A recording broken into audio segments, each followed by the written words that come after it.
Tadi kan Abi bilang ada 4 tipe, ada 4 Derajat. role model yang bisa kita ambil, pilih yang mana nih, mau yang soleh-soleh atau soleh tidak soleh dan lain sebagainya.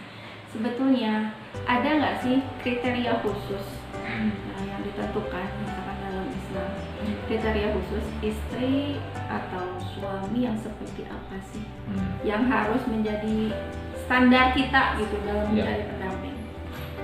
Ya, memang kesiapan itu harus dibangun. Nah, sebelum ke kriteria harus kesiapannya dulu sih sebetulnya.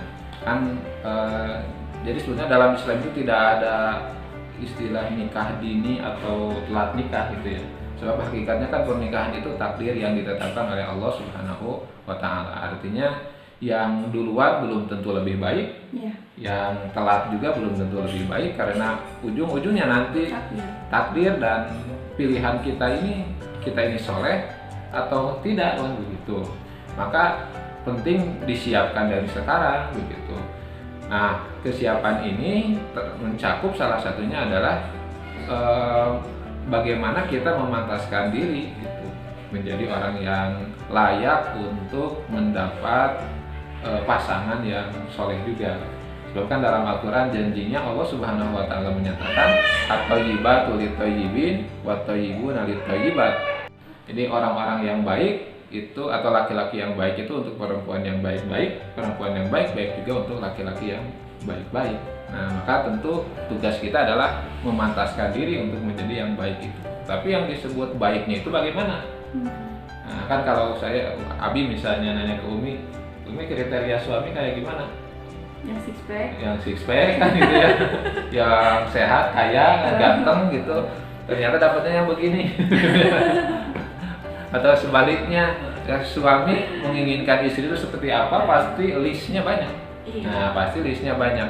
Nah, tapi kan untuk yang tadi Allah sebutkan at-thayyibatu lit-thayyibin wa thayyibuna lit-thayyibat itu seperti apa, kan nggak bisa ukurannya keinginan. Nggak akan habis-habis ya. Nggak akan habis-habis kalau ukurannya keinginan kita. Maka kita kembalikan yang Allah Subhanahu wa taala kehendaki itu seperti apa.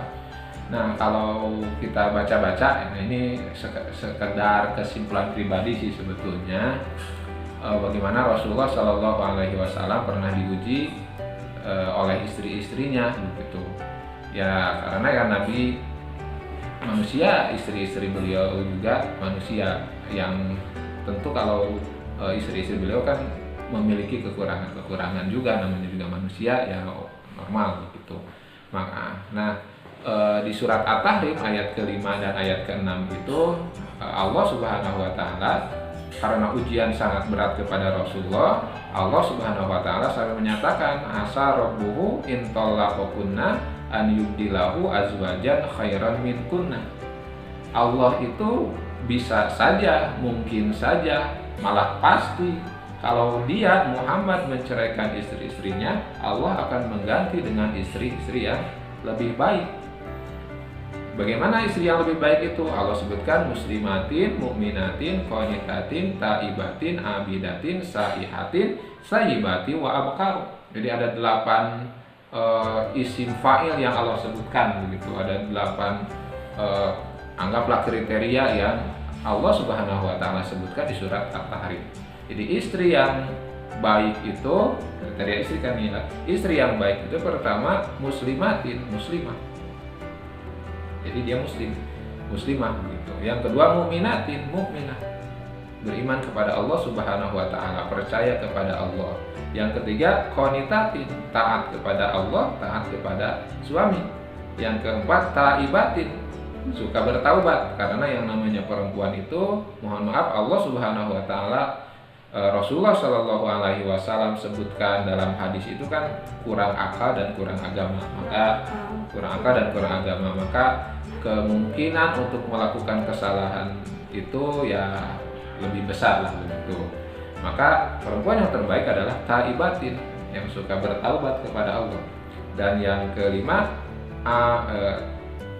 saihatin, muslimatin, mu'minatin, qanitatin, taibatin, abidatin. Nah, abidatin rajin ibadah gitu. Jadi rajin ibadah. Dan yang keenam saihatin, Salihatin itu kalau dilihat dari terjemahnya itu suka melaksanakan saum. Jadi mampu memelihara diri dari hawa nafsunya. Baru yang ke-7 ke-8 itu bukan kriteria sih sebetulnya, mungkin lebih tepatnya apa ya, selera mungkin ya. Sayibati wa abkaro. Nah, sayibati wa abkaro, sayibat itu artinya janda, abkaro gadis. Jadi itulah kriteria 6 kriteria istri solehah. Kemudian yang 6 ini sebetulnya oleh Rasulullah Shallallahu Alaihi Wasallam lebih disederhanakan. Di dalam hadis Rasulullah menyebutkan perempuan itu bisa masuk surga dari pintu yang mana saja. Syaratnya hanya melakukan 4. Nah, 4 kriteria. Nah, bisa dikatakan ini kriteria juga, 4 kriteria istri solehah. Yang pertama, kata Rasulullah, idza sholatil mar'atu khamsaha. Kalau seorang perempuan mampu memelihara sholatnya. Wa shamat syahraha, saum di bulan Ramadan. Atau atba'laha, taat kepada suaminya. Dan yang keempat, dan mampu memelihara diri wa hafizat farjaha, dan memelihara kemaluannya. Jadi menjaga diri dari hawa nafsunya lah begitu. Kilalaha, maka dikatakan kepada perempuan ini, udkhulil jannah min ayyi babin syi'ti, silakan masuk dari pintu surga yang mana saja. Jadi kriteria yang disebut dalam surat At-Tahrim ayat 5 itu ada 6 yang tadi. Nah, jadi kriteria istri solehah 6 ditambah 4 gitu ya bentuk amalannya. Nah, itu istri yang solehah. Berarti sudah apa ya? Jadi Allah pun sudah menjelaskan secara gamblang untuk gitu. Kita ya kaum perempuan kalau mau masuk surga ya seperti ini. Ya seperti itu. Jadi istri yang solehah ya seperti itu caranya gitu. Seperti yang mudah tapi sebetulnya gitu. Tantangannya luar biasa gitu. Kan sholat seperti mudah. Tapi kan kadang banyak prakteknya banyak. Anak nangis, masak dan sebagainya itu kan tidak bisa ya itu susah tantangannya. Saum juga kan banyak kegodaannya gitu ya untuk perempuan. Kegodaannya ada haid, ada nifas dan lain-lain. Nanti kan untuk gantinya susah. Iya, betul. Ganti hutangnya kalau pas di bulan saumnya apa? Kodo dan fidyahnya itu yang susahnya. Apalagi kodonya kan gitu ya. Kadang-kadang ya tabungannya itu banyak gitu. Makanya jaminannya bisa masuk surga dari pintu yang mana saja. Kalau bisa yang dua lagi lebih sulit sebetulnya. Ya, taat kepada suami itu kan sesuatu yang berat karena woman's always right gitu ya. Perempuan itu selalu merasa paling benar. Ya, maka gitu. Taat kepada suami satu yang berat sebetulnya buat istri. Benar nggak? Ya gitu. Ya. Ya, benar atau enggak ya benar. Kan woman's always right. Mau beli yang mana gitu. Dan yang terakhir ini juga berat gitu ya, menjaga farji, menjaga kemaluan, menutup aurat. Nah, itu lebih berat juga.